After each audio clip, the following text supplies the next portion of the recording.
शिक्षाप्रद कहानी। लखनपुर गांव में एक बूढ़ा व्यक्ति अपने बेटे और बहू के साथ रहता था। परिवार सुखी संपन्न था, किसी तरह की कोई परेशानी नहीं थी। बूढ़ा बाप जो किसी समय अच्छा खासा नौजवान था, आज बुढ़ापे से हार गया था।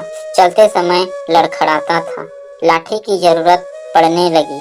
चेहरा झुर्रियों से भर चुका था, बस अपना जीवन किसी तरह व्यतीत कर रहा था।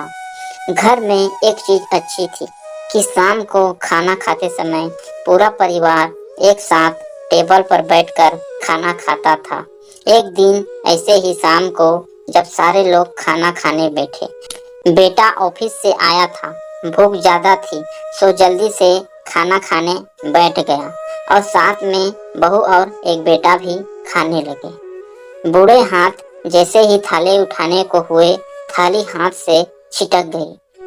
थोड़ी दाल टेबल पे गिर गई। बहू बेटे ने घृणा दृष्टि से पिता की ओर देखा और फिर से अपना खाना खाने में लग गए। बूढ़े पिता ने जैसे ही अपने हिलते हाथों से खाना खाना शुरू किया तो खाना कभी कपड़ों पे गिरता, कभी जमीन पर। बहू ने चिढ़ते हुए कहा, हे राम, कितनी गंदी तरीके से खाते हैं।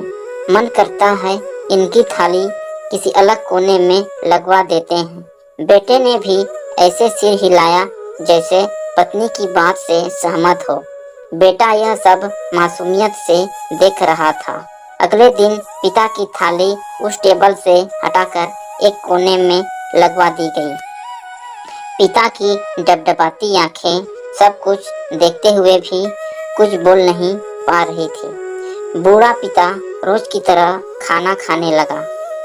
खाना कभी इधर गिरता, कभी उधर गिरता।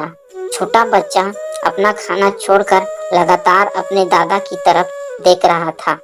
माँ ने पूछा, क्या हुआ बेटे, तुम दादाजी की तरफ क्या देख रहे हो और खाना क्यों नहीं खा रहे हो? बच्चा बड़ी मासूमियत से बोला, माँ, मैं सीख रहा हूँ कि वृद्धों के साथ कैसा व्यवहार करना चाहिए। जब मैं बड़ा हो जाऊंगा और आप लोग बूढ़े हो जाओगे तो मैं भी आपको इसी तरह कोने में खाना खिलाया करूंगा। बच्चे के मुंह से ऐसा सुनते ही बेटे और बहू दोनों कांप उठे। शायद बच्चे की बात उनके मन में बैठ गई थी, क्योंकि बच्चा ने मासूमियत के साथ एक बहुत बड़ा सबक दोनों लोगों को दिया था। बेटे ने जल्दी से आगे बढ़कर पिता को उठाया और वापस टेबल पे खाने के लिए बिठाया, और बहू भी भागकर पानी का गिलास लेकर आई कि पिताजी को कोई तकलीफ ना हो। आप भी अपने बूढ़े माता पिता के साथ ऐसा व्यवहार कभी मत करना, और खासकर छोटे बच्चों के साथ भी। आशा करता हूँ कि कहानी आप लोगों को पसंद आई होगी। अगर कहानी पसंद आई होगी तो वीडियो को लाइक, शेयर और चैनल को सब्सक्राइब जरूर करें। जय हिंद।